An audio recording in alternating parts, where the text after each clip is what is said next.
एक साथ गायत्री मंत्र का उच्चारण करें। ओम भूर्भुवः स्वः तत्सवितुर्वरेण्यं भर्गो देवस्य धीमहि धियो यो नः प्रचोदयात्। ओम गुरुर्ब्रह्मा गुरुर्विष्णु गुरुरेव महेश्वरः गुरुः साक्षात् परब्रह्म तस्मै श्री गुरुवे नमः। अखण्डमण्डलाकारं व्याप्तं येन चराचरं तत्पदं दर्शितं येन तस्मै श्री गुरुवे नमः। मातृवत् लालयित्री च पितृवत् मार्गदर्शिका नमोस्तु गुरुसत्तायै श्रद्धा प्रज्ञायुता च श्रद्धा प्रज्ञायुता च। परम पूज्य गुरुदेव और परमन्य माता जी की सूक्ष्म उपस्थिति में आज इस सुंदर सत्य साई ऑडिटोरियम में हमारे बीच में विराजमान आईएमए महिला प्रकोष्ठ की डॉक्टर शारदा जैन आज की इस कार्यक्रम की मुख्य अतिथि, सीवीसी की सेंट्रल विजिलेंस कमीशन की विजिलेंस कमिश्नर रंजना कुमार, यहाँ उपस्थित सभी हमारे नारी जागरण मूवमेंट की सक्रिय सदस्य बहनों, सभी हमारे बीच में बैठी हुई शक्ति स्वरूपा माताओं, देवी स्वरूपा बहनों, देवतुल्य भाइयों, इस नारी जागृति संगोष्ठी के महत्वपूर्ण संदेश को सुनने के लिए आए हुए हमारे एनसीआर के सभी कार्यकर्ता भाइयों बहनों, हमारे बीच में विराजमान गणमान्य नागरिकों, सभी महत्वपूर्ण अतिथिगण और प्रेस एवं मीडिया से आए हुए सभी हमारे भाइयों बहनों, आज जिस संसार में हम लोग रह रहे हैं, ये संसार वास्तव में सही अर्थों में कहा जाए तो कभी कभी लगता है कि जैसे उपभोक्तावाद, कंज्यूमरिस्टिक कल्चर और कुछ ऐसा स्वरूप बना दिया गया है कि भूमंडीकरण की बाढ़ में पूरी तरह से नारी को भी उसी आग में झोंक दिया गया है। हमारी संस्कृति परिवार पर टिकी है, हमारा देश परिवार की बात करता है और परिवारवाद के ऊपर आधारित है पूरी तरह से। फैमिली सिस्टम, फैमिली वैल्यूज़ के ऊपर हम बात करते हैं। तो फैमिली का जो मूल आधार है, मातृदेवो भव, पितृदेवो भव, आचार्य देवो भव, हम बात करते हैं, सबसे पहले माँ का नाम आता है और माँ का नाम आता है तो माँ की धुरी पर ही सारा परिवार टिका होता है।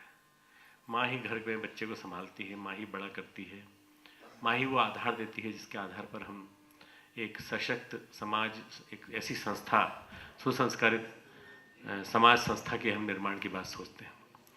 पर आज न जाने क्या हुआ है कि पिछले 10-12 साल से जैसे मैं देख रहा हूँ, मुझे ऐसा याद है, ज़्यादा मुझे डिटेल तो नहीं मालूम है, परंतु मुझे ऐसा लगता है जब से हमारे देश पे निगाह गई भूमंडलीकरण के सौदागरों की, उन्होंने देखा कि भारत में अच्छा मार्केट बन सकता है और भारत में अच्छा बाजार बन सकता है, तो उन्होंने परिवारवाद को बाजारवाद की ओर मोड़ देने के लिए उन्होंने नारी सौंदर्य की प्रतियोगिताएं आयोजित की और उसका एक पहला परिणाम ये निकला कि हमारे यहाँ से इंडिया, मिस इंडिया और मिस ब्यूटीज़ और इस प्रकार से मिस अर्थ और मिस मुझे नहीं मालूम कितनी तरह की होती हैं, पर ढेर सारी निकलने लगी। और उससे क्या होने लगा कि उनकी जितनी प्रकार की प्रोडक्ट है वो बिक्री होने लगे, और न केवल बिक्री होने लगे, अब तो गांव कस्बों में भी, छोटे छोटे कस्बों में, मेरा हरिद्वार बहुत छोटा सा शहर है, ज़्यादा बड़ा नहीं है, पर हरिद्वार में प्रतियोगिता होती है और हरिद्वार के पास एक छोटा सा कस्बा है, गांव है, जिसकी आबादी मुश्किल से 10-12 हज़ार है। वहाँ पे मिस लक्सर की प्रतियोगिता हो रही है, मिस रुड़की की प्रतियोगिता हो रही है। न जाने क्या हो गया है कि जिसे नारी को उपभोक्तावाद का जो स्वरूप बना करके, प्रतीक बना करके नर अपनी आंखों की तृप्ति का साधन बनाना चाहता है। और इससे क्या हुआ है, सबसे बड़ा नुकसान कि इससे समाज में एक विष बढ़ा है, जिसको हम कह सकते हैं कि वासना का विष बढ़ा है, और नारी का अवमूल्यन हुआ है। और वही नारी जिसको कि हम आने से रोकते हैं, फीमेल फिटिसाइड, कन्या भ्रूण हत्या के माध्यम से नर नारी में भेद, बेटा बेटी में भेद, और बेटे को पढ़ाई और बिटिया को हर हालत में रोका जाना, परम पूज्य गुरुदेव इस बात के बिल्कुल खिलाफ थे और उन्होंने जीवन भर, मुझे उनके जीवन के अंतिम 12 वर्ष उनके पास रहने का मौका मिला, समझने का मौका मिला उनके अंतःकरण को। उनके अंतःकरण में मैंने माँ को देखा। परम पूज्य गुरुदेव ने अपना सारा कार्य वंदनीय माता जी को सौंप दिया। वंदनीय माता जी 1971 से लेकर 1994 तक नारी जागरण का सारा मूवमेंट का काम देखती रही और उन्हीं के माध्यम से न जाने कितनी देव कन्या, हजारों देव कन्या प्रशिक्षित होकर गई, श्रेष्ठ घरों में गई और सुसंस्कारी परिवारों की उन्होंने स्थापना की। एक ऐसा दर्द गुरुदेव के माता जी दोनों के मन में था कि ऐसा एक राष्ट्रीय स्तर पर एक आंदोलन खड़ा होना चाहिए जिसमें कि जो लड़के लड़की में भेद के साथ साथ गर्भ में ही बालिका को मार दिया जाता है, एक आवश्यकता है इस बारे में जागृति लाने की। और उस जागृति के लिए मैं छोटा सा प्रेजेंटेशन आपको दिखाना चाहता हूँ कि हमारा जो कन्या भ्रूण हत्या है उसके माध्यम से हम कितना बड़ा एक अपराध करते हैं उसके बारे में हमें अंदाज भी नहीं है। विभिन्न धर्म गुरुओं ने, विभिन्न धर्म के संस्था प्रमुखों ने, और एक हमारा मूवमेंट चलता है ऑल इंडिया मूवमेंट फॉर सेवा, जिसमें स्वामी दयानंद सरस्वती जी इसके प्रमुख हैं, मैं उसका एग्जीक्यूटिव हूँ इस समय, चीफ एग्जीक्यूटिव। और हम लोगों ने मिलकर के एक संस्था बनाई है जिसमें कि सारे धर्म संस्था के प्रमुख मिलजुल करके आवाज़ उठाएं, तो शायद हम लोगों की आवाज़ ज़्यादा गंभीरता से सुनी जाए और लोगों के द्वारा, और लोगों में अवेयरनेस पैदा हो। पर पिछले 7-8 वर्षों का जब अनुपात देखते हैं तो लगता है कि ये अनुपात गिर रहा है। और बड़ी दुख की बात है जब लगता है कि चंडीगढ़ जैसे अच्छे विकसित शहर में ये अनुपात 1000 के मुकाबले 700 पे आ गया। आप कल्पना कीजिए, 1000 लड़के 700 लड़कियाँ, तो 300 चंडीगढ़ के लड़कों को लड़कियाँ नहीं मिलेंगी। आप कल्पना कीजिए, और जब नहीं मिलेंगी तो क्या होगा? अल्टीमेटली समाज में अपराध बढ़ेंगे और दुनिया भर की परेशानियाँ पैदा होंगी। इसके सारे लीगल इम्प्लीकेशंस के ऊपर और बाकी चीज़ों के ऊपर, मेडिकल इम्प्लीकेशंस के ऊपर हमारे दोनों अतिथि बोलेंगे। मैं छोटी सी बात बताना चाहता हूँ, गायत्री परिवार क्या प्रयास कर रहा है। नेशनल सेमिनार है आज फीमेल फिटिसाइड के ऊपर, तो women empowerment, national female foeticide की जो जहर है, का जो एक कर्स है, अभिशाप है, दोनों साथ साथ जुड़े हुए हैं। हमें इससे भी लड़ना है और हमें विमेन को एम्पावरमेंट करना है, उनको सशक्त बनाना है। और सशक्त बनाने के लिए हमें ऐसा अभियान चलाना है जिससे कि सारे देश में एक नारी के पक्ष में वातावरण बने। हम जिस स्थान पर रहते हैं, शांति कुंज हरिद्वार में, ये पश्चिमी उत्तर प्रदेश में होता हुआ जाता है। मुजफ्फरनगर, बुलंदशहर और बिजनौर डिस्ट्रिक्ट और जो आप देखते हैं मेरठ, ये सारा का सारा बेल्ट ऐसा है जहाँ पे कब किसको मार दिया जाए कुछ अंदाज में नहीं है। क्राइम बहुत पीक पर है, पर नारी के प्रति क्राइम बहुत ज़्यादा है।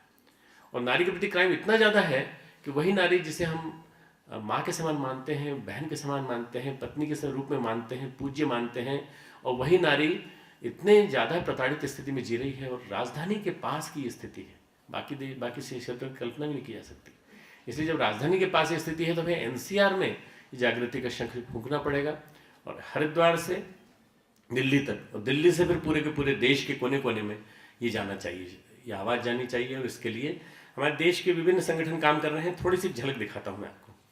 ऑल वर्ल्ड गायत्री परिवार के अंतर्गत आप देखें तो परमन्य माता जी और शैलजी जी के मार्गदर्शन में पूरा के पूरा महिला सम्मेलन, महिला आंदोलन जगह जगह गतिशील हुए हैं। आपको आश्चर्य होगा ये जानकर के कि 70% कार्यकर्ता शांति कुंज हरिद्वार से जुड़े हुए जो हैं वो नारी शक्ति से जुड़े हुए हैं। मतलब हमारी कार्यकर्ता बहनें सबसे ज़्यादा सक्रिय हैं, चाहे वो जल कलश यात्रा हो, चाहे वो रिलीज हो, चाहे वो व्यसन मुक्ति का काम हो, चाहे वो स्ट्रेस मैनेजमेंट के वर्कशॉप हो, अर्बन लेवल पे और रूरल लेवल पे सभी स्थानों पर भाइयों से ज़्यादा बहनों की सक्रियता है। वंदनीय माता जी ने नारी जागरण की धुरी खड़ी की और उन्होंने अखंड दीपक के सामने तप किया और अपने साथ उन बहनों को तैयार किया, उन बच्चों को तैयार किया जो आज हमारे लिए प्रेरणा स्रोत बनी हुई है, न जाने कितने लोगों को प्रशिक्षण दे रही हैं। नारी जागरण आंदोलन के 5 आधार बड़े महत्वपूर्ण हैं जो आपको दिखाना चाहता हूँ।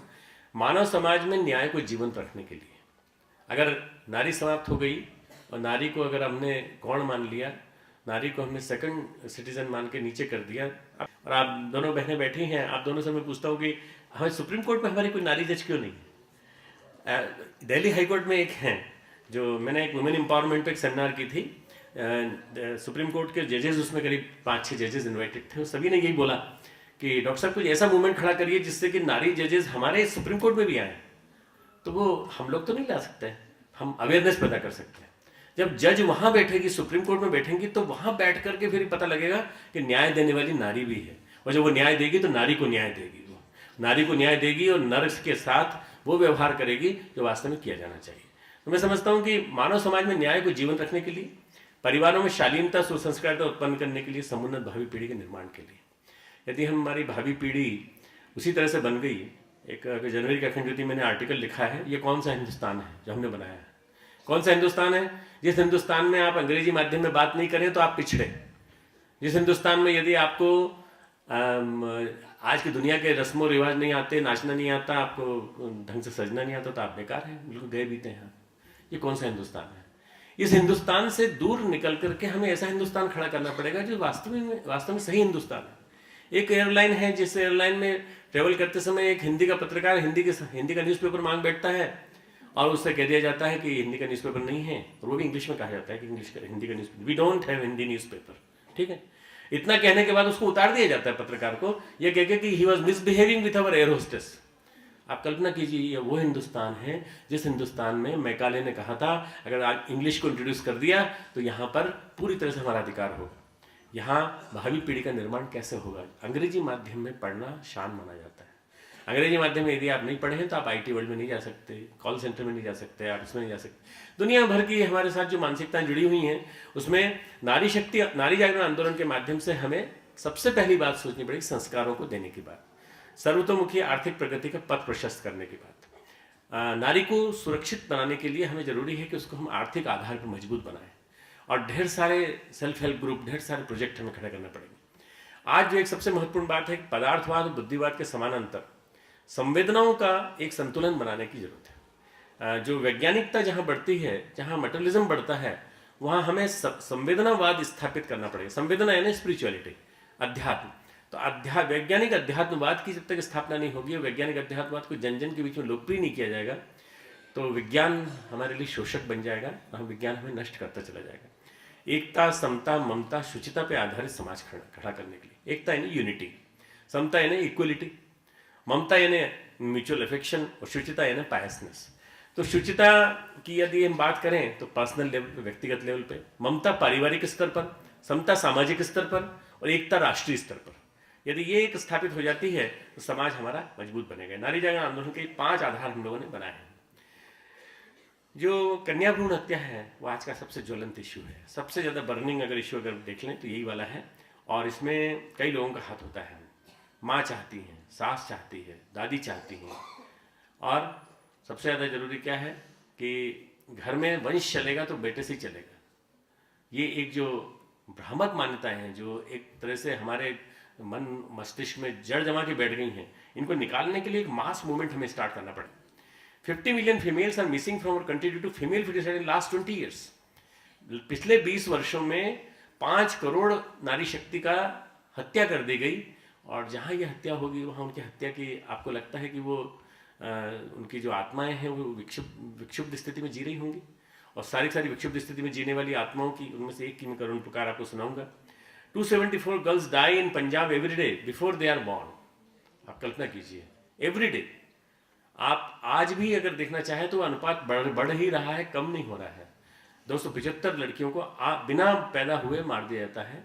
ये एक ऐसे देश की हालत है जिस देश में हम ये कहते हैं यत्र नारस्तु पूजन्ते रमन्ते तत्र देवता। उल्टा कर दे तो जैसा हो रहा है हमारे यहाँ, यत्र नारस्तु नॉन पूजन्ते, अगर नहीं पूजा होती तो क्या होगा? वहाँ राक्षस रहते हैं। तो हमारे देश में स्थिति आ गई, पैदा हो गई है कि हमने देवभूमि को ऐसा बना दिया है। तो यूनाइटेड नेशन कहता है कि 2000 unborn girls are illegally aborted every day in India. United Nation की रिपोर्ट है कि यह तो लीगल अबॉर्शन की न्यूज़ हो सकती है कि हमारे वकीलों के पास हो, हमारे सीवीसी साहब के पास हो, और सबके पास हो, पर जो इलीगली जो होता है वो अंदाज उन्होंने लगाया है कि 2000 पर डे मार दी जाती हैं। In most countries in the world there are approximately 105 female births for every 100 males. जो संतुलन है वो 105 और 100 का है, परंतु मार दी जाती है इसलिए कम होता चला जा रहा है। The disrespect towards women began in late medieval period with incidents of dowry deaths and सती। हमारे देश में सती परंपरा और दहेज में मार जाने वाली हत्याओं, उसके साथ साथ क्या हुआ, इको फेमिनिज्म एक कंसेप्ट है जो कि फिरोज़ाफ कापरा ने दिया है कि जैसे जैसे धरती को भोगा मनुष्य ने, धरती को भोगने के साथ साथ उसने नारी को भी भोगा। आपने सुना होगा कि मुस्लिमों के दरबारों में, मुस्लिमों के महलों में और इसके साथ साथ हमारे राजाओं के महलों में कितनी दासियां होती थीं, कितनी जीतने जाते थे तो एक राज्य जीत के लाए तो पूछते थे उनके पिताजी कितनी तुम दासियों को लेकर के आए, मतलब कितने लोगों को गुलाम बना के लाए, महिलाओं को गुलाम बना के लाए। आपने जमीन को जीता, उसके साथ साथ नारी को जीता, एक पुरुष दंभ जो है उसकी पूर्ति, और उसके कारण जो होता चला गया पिछले 700 सालों में, 700 सालों में ये दमन बढ़ता ही चला गया। और इसी वजह से एक प्रकार से इको फेमिनिज्म, यानी जो नारी शक्ति का जो अवमूल्यन हुआ है, with advancement of science and easy and safe abortion techniques gave rise to the modern day monster female feticide।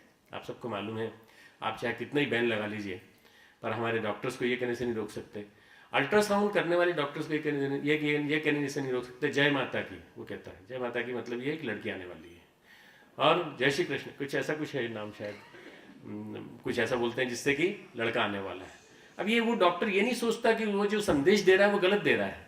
गलत क्या दे रहा है कि एक नारी की हत्या की जा रही है, गर्भ में ही हत्या की जा रही है। ये जो हो रहा है ये उस डॉक्टर की भी को भी इतना ही इक्वली हमको क्रिमिनल मानना पड़ेगा, और इसके लिए हमको MCI के लेवल पे, IMA के लेवल पे एक मास मूवमेंट खड़ा करना पड़ेगा। डॉक्टर्स का जो बिगेस्ट ऑर्गेनाइजेशन है, चाहे API हो, चाहे association of surgeons of India हो, इन सब के माध्यम से खड़ा करना पड़ेगा। अगर आप देखें सेक्स रेशो 61 में 976 अगेंस्ट 1000, 1971 में 964, 81 में 962, ग्रेजुअली डिक्लाइनिंग है। 1991 में 945, 2001 में 927, और अभी का मैं बताता हूँ 2006 के एंड का 927 से घट कर के अब 911 रह गया है। यानी हमारे इतनी ज़्यादा हल्ला मचाने के बावजूद भी ये बैलेंस कम होता चला जा रहा है, और ग्रेजुअली और कम होता जाएगा। इसके लिए क्या करें? To raise awareness among communities, समाज में विभिन्न समाज के वर्ग के नेता हैं, चाहे गुर्जर समाज हो, जाट समाज हो, विभिन्न प्रकार के जो संगठन हैं, विभिन्न प्रकार सत्य साई मूवमेंट है, इसके इसी प्रकार से स्वामीनारायण है मूवमेंट है, गायत्री परिवार है, जितने भी अन्य संस्था प्रमुख हैं, ये अपने अपने लोगों के माध्यम से प्रचार ज़्यादा से ज़्यादा करें। सिविल सोसाइटीज़, मीडिया, जो आज इंटरनेट पे जितना ज़्यादा दिखाया जाता है और जितना ज़्यादा आज DTH के माध्यम से और केबल TV के माध्यम से दिखाया जा रहा है, उसमें यदि अधिकांश चीज़ें जो दिखाई जाती हैं उनके बीच बीच में इंसर्ट करके दिखाई जाए तो बहुत कुछ मूवमेंट आगे बढ़ सकता है। लीगल ग्रुप भी इसमें मदद कर सकता है, गवर्नमेंट डिपार्टमेंट्स इसमें मदद कर सकते हैं, एंड देन रिलीजियस ग्रुप्स, जैसे मैंने कहा आध्यात्मिक संगठन, इन सबको आगे बढ़कर आगे आना पड़ेगा। The female feticide is rising because of the availability of non-technologies like ultrasound, amniocentesis to determine the gender of fetuses at the request of the parents. Now, parents should not make any request. We have to make it sure. अपने को पक्का करना है कि माता पिता की तरफ से कोई किसी प्रकार की एक ये आवाज़ नहीं उठनी चाहिए कि बच्चा के जो भी है स्वीकार करिए। आप बच्चा चाहते थे, बहुत बड़ा गिफ्ट भगवान ने दिया है। अगर 2 लड़कियां हो जाएं तो कोई दिक्कत नहीं है, 2 लड़कियों को देवी मान के रखिए। बेटर है कि वी हैव लेसर सिबलिंग्स, परंतु अगर होता है तो 2 बच्चियां हो जाएं, दोनों बच्चियों को देवी बनाइए, दोनों बच्चियों को योग्य बनाइए। To my knowledge none in the medical community have been convicted for assisting in female foeticide. मैं समझता हूँ कि शायद आज तक किसी डॉक्टर को कन्विक्ट नहीं किया गया, और जिस दिन एक डॉक्टर को कन्विक्ट करके सरेआम चौराहे पे फांसी दे दी जाएगी, उस दिन पता चलेगा कि वास्तव में हम लोग सीरियसली इस बारे में बहुत ज़्यादा जरूरी है। तो ये पता तो चले कम से कम लोगों को कि ऐसा भी कुछ हमारे यहाँ संभव है। भाई आप देखिए मुस्लिम देशों में कितने सख्त कानून हैं, और वो सख्त कानून हमारे लागू नहीं हो सकता। एक हत्या में आप, एक हत्या में नहीं, न जाने कितनी हत्या में आप सहभागी हैं। Male dominated society, what is the girl child, why is the girl child not wanted? क्या आखिर ऐसा क्यों है? Male dominated society, low status of women. एक तो पुरुष द्वारा संचालित समाज है, दूसरा डॉवरी सिस्टम। लड़की हो गई, पैसा कमाना पड़ेगा। आप किस स्थिति में आ गए? आपका लूजर हो गया। It is better to pay ₹500 now than 5 lakhs rupees later. One poster in Mumbai reported by one Mrs सोनलका देसाई, हमारी एक मिशन की हैं। Heavy expense on marriage even after the marriage. अगर लड़की हुई तो शादी के बाद में न जान कितना खर्च करना पड़ेगा, बार बार लड़के का जाना पड़ेगा। आखिर why can't we change the pattern? हम लोग एक क्रांति नहीं ला सकते क्या? समाज में एक ऐसा क्रांति लाएं जिसमें कि लड़का हो चाहे लड़की हो, शादी के पैटर्न वही हो, नॉर्म्स सब बदल जाए पूरे के पूरे। नेक, दहेज और जो भेंट दी जाती है वो सारे परंपराओं के यदि हम बदले तो परिवर्तन हो सकता है। सन इन लॉ में demand share in the property, birth of a son opportunity for upward mobility, birth of a daughter downward economic mobility. ये एक मन में आ गया तो मुझे ऐसा ख्याल आता है, मुझे ऐसा समझ में आता है, बेटे से ज़्यादा माँ बाप का ध्यान बेटी रख सकती है। और जब बेटी रख सकती है तो बेटी पैदा होने में गिफ्ट मानना चाहिए, बजाय बेटा पैदा होने में लोग उसको मानते हैं कि हमारे लिए बहुत बड़ा पूर्ण है। हमें इस बात के लिए एक गर्व महसूस करना चाहिए कि हमारे घर में बेटी आई तो शक्ति आएगी देवी। मदर्स वूम से बोल रही है, सेक्रेट प्लेस से। डेट है 15th day. My life in my mother's womb has started.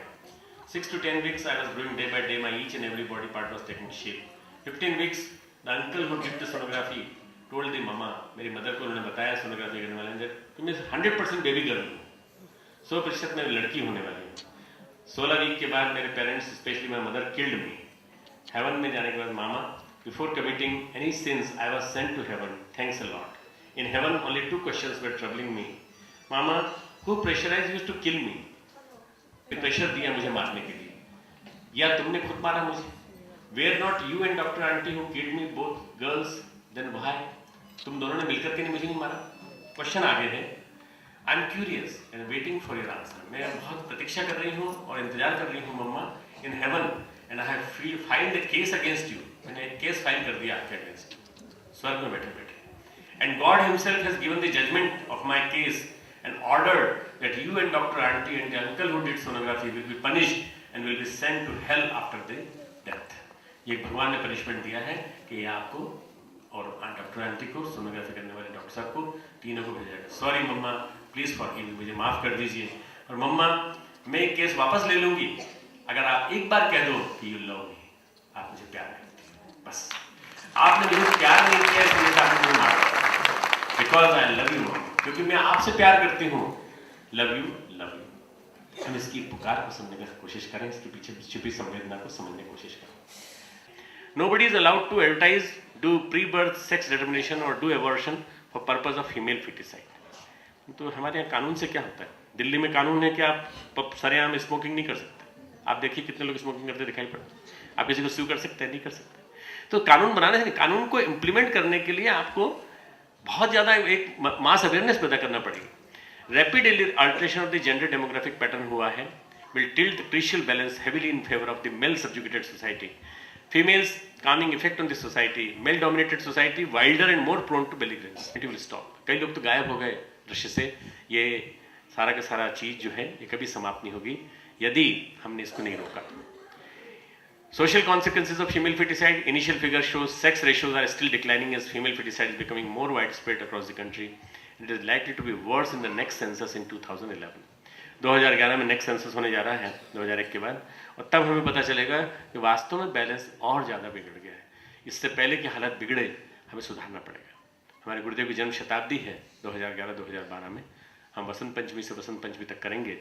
हम चाहते हैं 2011 के पहले पूरे भारत में एक मूवमेंट खड़ा हो जाए गायत्री परिवार के माध्यम से, और फीमेल फिटिसाइड के खिलाफ हम एक ऐसा संघर्षात्मक मोर्चा खड़ा करें जिससे कन्या भ्रूण हत्या का नाम सुनते ही लोगों के दिमाग में भय बैठ जाए, और नारी शक्ति को पैदा होने का जब स्वरूप पता चले तो लगे कि नारी शक्ति हमारे घर में आई है, ये देवी वरदान हमारे घर में आया है, ये लोगों के मन में भावना पैदा हो जाए। ये विचार क्रांति के माध्यम से होगा, थॉट रिवोल्यूशन। लोगों के विचार बदलने पड़ेंगे, लोगों के विचारों में परिवर्तन लाना पड़ेगा।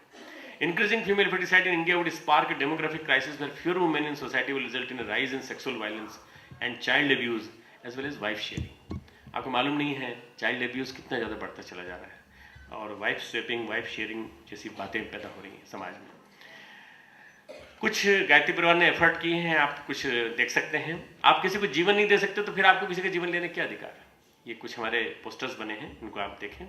awgp.org हमारी वेबसाइट पे उपलब्ध हैं, और आप AWGP stands for all world Gayatri परिवार .org उंगली पकड़ के तेरी चलने तो दे माँ, मुझे तो इस जग में आने तो दे माँ, इस तरह से कुछ पोस्टर्स बने हैं।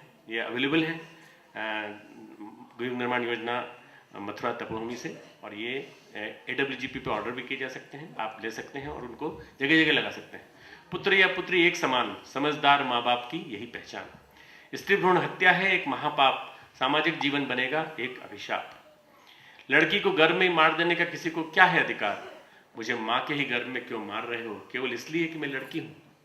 लिंग परीक्षण कराने और करने वाले दोनों को 3 साल की जेल और ₹2000 का जुर्माना होता है। यह आपको प्रचारित करना पड़ेगा।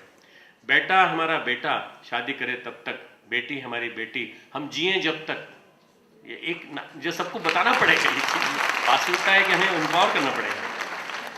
खूब खूब आभार माँ तेरा, मुझे गर्भ में ही मारकर छीन लिया जीने का मूलभूत अधिकार मेरा।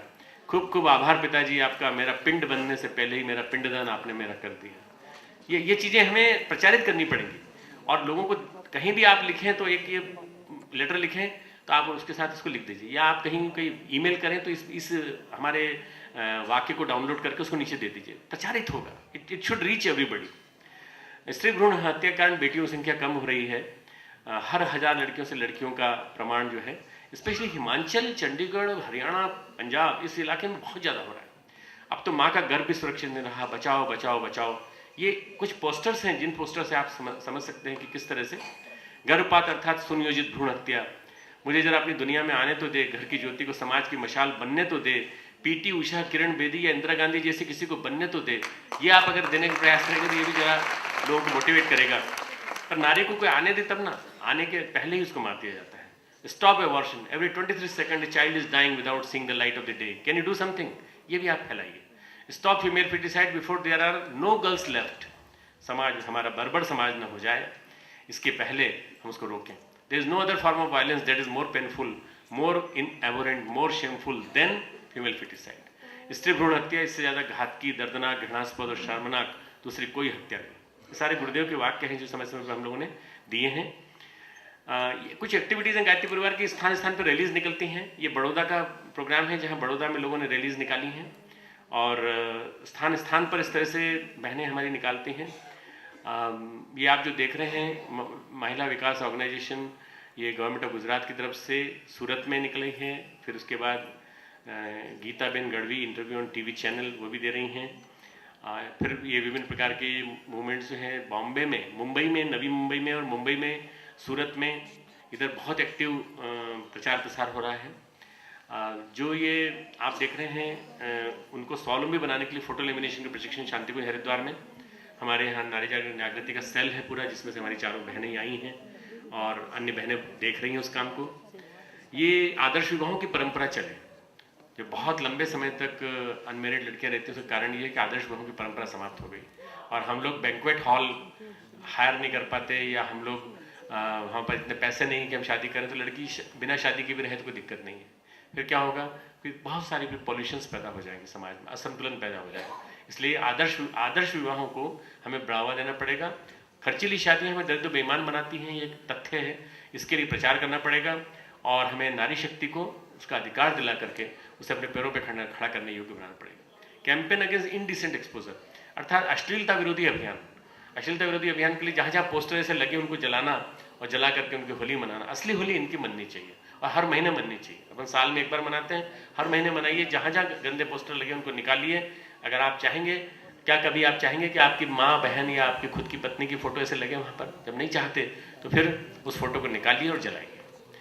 प्रौढ़ पाठशालाएँ जैसे गायत्री परिवार के द्वारा संचालित ये गांव किशनपुर सोलाना के पास का, वहाँ चल रही है, उसका दिया है adult education programme. Health checkup camps स्थान स्थान पर चलें और उनको प्रशिक्षित किया जाए कि अपनी हेल्थ खुद अपने हाथ में रखें। स्वास्थ्य, सुरक्षा, स्वावलंबन, संस्कार और शिक्षा, ये 5 चीज़ें ऐसी हैं जो नारी की हमें ध्यान रखनी पड़ेगी, और सबको मिलजुल करके प्रयास करना पड़ेगा कि इसके क्षेत्र में हम आगे बढ़ें। नारी को धर्म मंच पर अधिकार दिया परम पूज्य गुरुदेव परमवंदनीय माता जी ने। ये आप देखें, ब्रह्मवादिनी बहनें नारी शक्ति मंच पर बैठी हैं और वहाँ से अपना उपदेश दे रही हैं। किसी की बपोती नहीं है, धर्म तत्व भी किसी की बपोती नहीं कि केवल पुरुष ही करेंगे। ये जो नारी संबंधी साहित्य है, नारी जागरण आंदोलन को गति देने के लिए परम पूज्य गुरुदेव के द्वारा लिखा हुआ, ये सारा यहाँ प्रस्तुत है। जो पैटर्न फाउंडर हैं परम पूज्य गुरुदेव पंडित श्री राम शर्मा आचार्य जी, परमवंदनीय माता जी। निश्चित रूप से 21वीं सदी नारी सदी है, और इस नारी सदी का मतलब है संवेदना की सदी। हमें संवेदना को जगाना पड़ेगा और नारी शक्ति को आगे लाने का प्रयास करना पड़ेगा। मैं बहुत बहुत बधाई देता हूँ हमारी दिल्ली की गायत्री परिवार की बहनों को। वो जो अलग जगा रही हैं, उन्होंने जो आज शंख फूंका है, और जिसके माध्यम से यहाँ एक परिवार के बीच में, सब सदस्यों के बीच में एक अलग जगाने का प्रयास किया है। ये आगे फैले, NCR में फैले, पंजाब में जाए, हरियाणा में जाए, आसपास के क्षेत्रों में जाए, उत्तर प्रदेश में जाए, गांव-गांव जाए, और लोगों को पता चले कि वास्तव में अब नारी को किसी भी हालत में जैसा मान लिया गया है, गौण मान लिया गया है, सन्ना मान करके उसे उसका स्थान देना पड़ेगा। विमेन एम्पावरमेंट, फीमेल फीटिसाइड और ये जितना भी दहेज और खर्चीली शादी सब जुड़े हुए मूवमेंट हैं, इन सबको मिला करके हमें देख करके हमें काम करना पड़ेगा। मुझे लगता है कि गायत्री परिवार के साथ अन्य संगठन और जुड़ेंगे और हमारा जो प्रज्ञा चैनल चालू हो गया है, उस प्रज्ञा चैनल के माध्यम से जब इस बात को जन जन के बीच पहुँचाएंगे तो लाखों करोड़ों व्यक्तियों के बीच में बात पहुँचेगी और लोगों में अवेयरनेस आएगी। मैं आपकी बात समझ।